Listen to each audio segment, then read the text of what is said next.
Hello friends, welcome to simple vlog. இன்றைக்கி வித்தியாசமான சுவையில் முட்டை குழம்பு எப்படி செய்யலான்னு தான் பார்க்க போகிறோம். இது சப்பாத்திக்கு ரொம்ப சுவையான முறையில் இருக்கும், சாதத்துக்கும் ரொம்பவே டேஸ்ட்டாக இருக்கும். கண்டிப்பாக இந்த டேஸ்ட்டில் இது வரைக்கும் நீங்கள் முட்டை குழம்பு செஞ்சு சாப்பிட்ருக்க மாட்டீங்க. அந்தளவுக்கு இது வித்தியாசமான சுவையை தரும். இந்த டேஸ்ட்டில் ஒரு தடவை முட்டை குழம்பு வீட்டில் இருக்கிறவங்களுக்கு செஞ்சு கொடுத்தீங்கன்னா அடிக்கடி இந்த சுவையில் தான் செஞ்சு தர சொல்லி கேட்பாங்க. அந்தளவுக்கு இது ரொம்ப ரொம்ப கலக்கலான சுவையை கொடுக்கும். இந்த முட்டை குழம்புக்கு என்னென்ன பொருட்கள் போட்டு எந்த மாதிரி செஞ்சுருக்குன்னு பார்த்து தெரிஞ்சுட்டு கண்டிப்பாக நீங்களும் ட்ரை பண்ணி பாருங்கள். இது வரைக்கும் நம்ம சேனலை சப்ஸ்கிரைப் பண்ணலைன்னா சப்ஸ்கிரைப் பண்ணிவிட்டு வீடியோவை லைக் பண்ணிக்கங்க. இதை எப்படி செய்யலான்னு பார்க்கலாம். 5 முட்டை நான் இந்த முட்டை குழம்புக்கு எடுத்துருக்கிறேன். வேக வச்சு தொளி எடுத்து க்ளீன் பண்ணி வச்சுருக்கிறேன். நீங்கள் எந்தளவுக்கு முட்டை எடுத்துருக்கிறீங்களோ, உங்களுக்கு எந்தளவுக்கு குழம்பு வேணுமோ அந்தளவுக்கு நீங்கள் மசாலா பொருள் மற்ற பொருள் எல்லாமே கூட்டவோ குறைக்கவோ செஞ்சுக்குங்க. இப்போ முட்டை இந்த மாதிரி நீல வாக்கில் கட் பண்ணி வச்சுக்க வேணும். எல்லா முட்டையும் இந்த மாதிரி கட் பண்ணி ரெடி பண்ணி வச்சுக்க வேணும். இப்போ எல்லா முட்டையும் கட் பண்ணி வச்சாச்சு. இப்போ இந்த முட்டையெல்லாம் தோசைக்கல்ல ஃப்ரை பண்ணி எடுத்து வச்சுக்கலாம். முட்டையை அப்படியே சேர்த்துறதோட இப்படி ஃப்ரை பண்ணி சேர்த்தும் போது முட்டை குழம்புக்கு ரொம்பவே டேஸ்ட் கூடுதலாக கொடுக்கும்.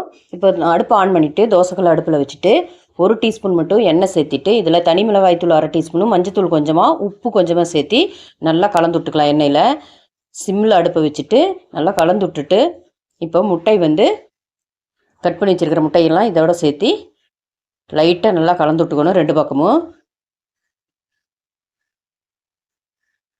நல்லா கலந்து விட்டுட்டு அடுப்பை ஆஃப் பண்ணிக்கலாம். இப்போ ஃப்ரை பண்ண முட்டையெல்லாம் ஒரு தட்டில் எடுத்து வச்சுக்கலாம். முட்டையை இந்த மாதிரி சேர்க்கும்போது தனி சுவை கொடுக்கும் இந்த முட்டை குழம்புக்கு. இப்போ எல்லா முட்டையும் எடுத்து வச்சாச்சு. இப்போ இது ஓரமாக இருக்கட்டும். இந்த முட்டை குழம்புக்கு ஒரு பேஸ்ட் ரெடி பண்ணணும். இந்த பேஸ்ட்டு தான் ரொம்பவே சுவையை கொடுக்கக்கூடியது. அது என்னென்னு பார்க்கலாம் வாங்க. 1/2 கப்பு துருவிய தேங்காய் இதோட சேர்த்திட்டு 1/2 டீஸ்பூனு சோம்பு இதோட போட்டுக்கலாம். சோம்பு சேர்த்திட்டு இதில் கசகசா 1/2 டீஸ்பூன் சேர்த்திக்கலாம். முந்திரி பருள் ஒரு 10 முந்திரி பருப்பு இதோட சேர்த்திக்கணும். முந்திரி ரொம்பவே சுவையாகவும் நல்லா குழம்புக்கு கெட்டித்தன்மையும் கொடுக்கும், டேஸ்ட்டாகவும் இருக்கும். முந்திரி சேர்த்திட்டு இதில் தனி மிளகாய்த்தூள் 1 டீஸ்பூனும் காரத்துக்கு தகுந்த மாதிரி நீங்கள் சேர்த்திக்கிங்க. மல்லிப்பொடி 2 டீஸ்பூனும், காஷ்மீர் மிளகாய்த்தூள் 1 டீஸ்பூனும். காஷ்மீர் மிளகாய் சேர்த்தும் போது நல்லா கலராக கொடுக்கும் இந்த குழம்புக்கு. கரம் மசாலா 1 டீஸ்பூனும் சேர்த்திக்கணும். மசாலா பொருள் அவ்வளோதான். இதோட ஒரு 3 தக்காளி பெரிய தக்காளியை எடுத்து கட் பண்ணி வச்சுருக்கிறேன். தண்டு பகுதியில் எடுத்துகிட்டு அதை இதோட சேர்த்திக்கலாம். பூண்டு ஒரு 5 பல் பூண்டும் மஞ்சத்தூள் 1/2 டீஸ்பூனும் சேர்த்திக்கலாம். சேர்த்திட்டு நல்லா ஃபைன் பேஸ்ட்டாக அரைச்சிட்டு வந்துடலாம். இப்போது அரைச்சிட்டு வந்தாச்சு. இந்த மாதிரி நல்லா ஃபைன் பேஸ்ட்டாக அரைச்சி ரெடி பண்ணி வச்சுக்க வேணும். இந்த குழம்புக்கு இந்த மசாலா பேஸ்ட்டு தான் ரொம்ப ரொம்ப டேஸ்ட்டை கொடுக்கக்கூடியது. இப்போ இது ஓரமாக இருக்கட்டும். வாங்க இதை எப்படி செய்யலான்னு பார்க்கலாம். அதுக்காக அடுப்பை ஆன் பண்ணிவிட்டு கடாயை அடுப்பில் வச்சுட்டு ஒரு 3 டேபிள் ஸ்பூன் அளவுக்கு எண்ணெய் சேர்த்திக்கலாம். எண்ணெய் காஞ்சது இதில் பிரியாணி பொருளெல்லாம் சேர்த்திக்கலாம். சோம்பு, பட்டை, லவங்கம், பிரிஞ்சி இலை, அன்னாச்சி மொக்கு இதெல்லாம் சேர்த்திக்கணும். சேர்த்திட்டு நல்லா பொரிய விட்டுட்டு இதில் ஒரு 4லேருந்து 5 பெரிய வெங்காயத்தை நல்லா பொடியாக கட் பண்ணி வச்சு அது இதோட சேர்த்திட்டு 2 பச்சை மிளகாக கீரி சேர்த்திக்க வேணும். சேர்த்திட்டு நல்லா கண்ணாடி பதத்துக்கு வதக்கி வேணும். வெங்காயம் கொஞ்சம் கூடுதலாக சேர்த்திக்க வேணும். அப்போ தான் நல்லா டேஸ்ட்டாக இருக்கும். இதோட கருவேப்பிலை, இஞ்சி பூண்டு பேஸ்ட்டு 2 டேபிள் ஸ்பூன் சேர்த்திக்க வேணும். இஞ்சி பூண்டு பேஸ்ட்டு கொஞ்சம் அதிகமாக சேர்த்திக்கணும். நல்லா மணத்தை கொடுக்கும், நல்லா டேஸ்ட்டும் கொடுக்கும்.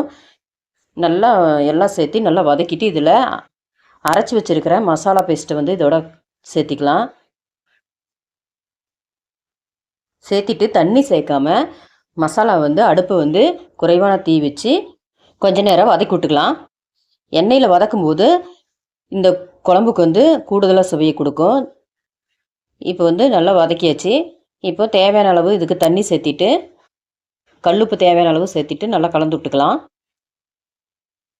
இந்த குழம்புக்கு அதிக அளவு தண்ணி சேர்க்க வேண்டாம், குறைவான தண்ணி சேர்த்தாவே போதுமானது.